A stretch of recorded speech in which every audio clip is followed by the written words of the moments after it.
Yazidis who live in northern Iraq were nearly wiped out by ISIS 6 years ago and now fear returning to their homes in and around Sinjar because of aggressions by Turkey and others. U.S. Commissioner for International Religious Freedom, Nadine Maenza, is here to help us understand some of the dynamics in the region. Thank you, Nadine. First, tell us what happened on Sunday.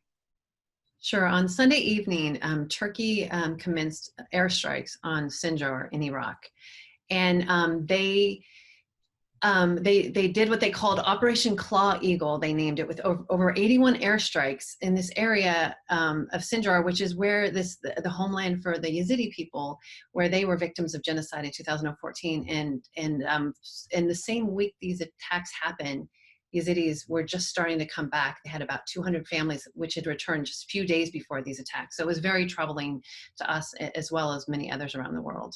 It sounds like the timing there is suspect. Why does this latest move by Turkey matter so much? Well, Turkey has been in a feud with the Kurdistan Workers' Party, or the PKK, for quite a long time, and they consider them terrorists, and they are accusing them of planning attacks, or at least that's what they're saying, from Sinjar. There's no proof that that has been the case. There is the PKK present there, but these attacks to do 81 strikes in an area that is so poor, so desperate, with so few Yazidis having returned, and the ones that did return had to experience literally watching the Mount Sinjar on fire, was really troubling and really disturbing to them. We were told by I was told by Murad Ismail, a Yazidi leader, that about 700 families were living in a camp on Mount Sinjar, just 2 kilometers away from some of the strikes. And so putting their lives in danger, traumatizing them again. And it seemed as if they weren't trying to hit the targets, as they were trying to make a statement and to scare. Was it to keep the Yazidis from coming, or was it to make a point that they consider the PKK to be dangerous and they're worthy of these kind of strikes, even though it did not seem to match the facts on the ground?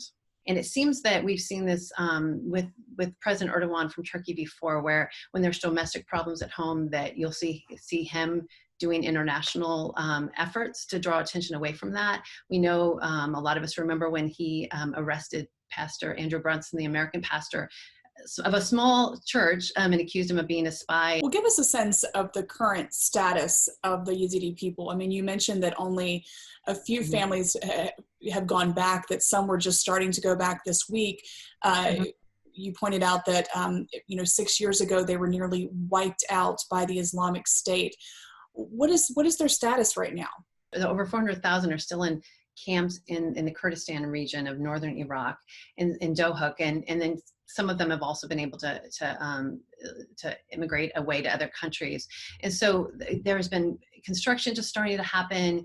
There really is a need for self-governance in Iraq, for them to be able to build their own security forces and to build their own, have their own mayor, have their own governance, as the Christians also need, those Christian areas need the same thing. That would really help, I think, for long-term, for them to be able to have a community. ISIS went after them really the most and kidnapped over 6,000 of the women into sex slavery. 3,000 are still missing. I know you have been tweeting about this. What is the Commission's take on Turkey's actions? That Turkey should not be going after religious minorities, either in Iraq or in Syria, and that when they do, we're going to call them out. Commissioner Maenza, thank you so much. Thank you for having me.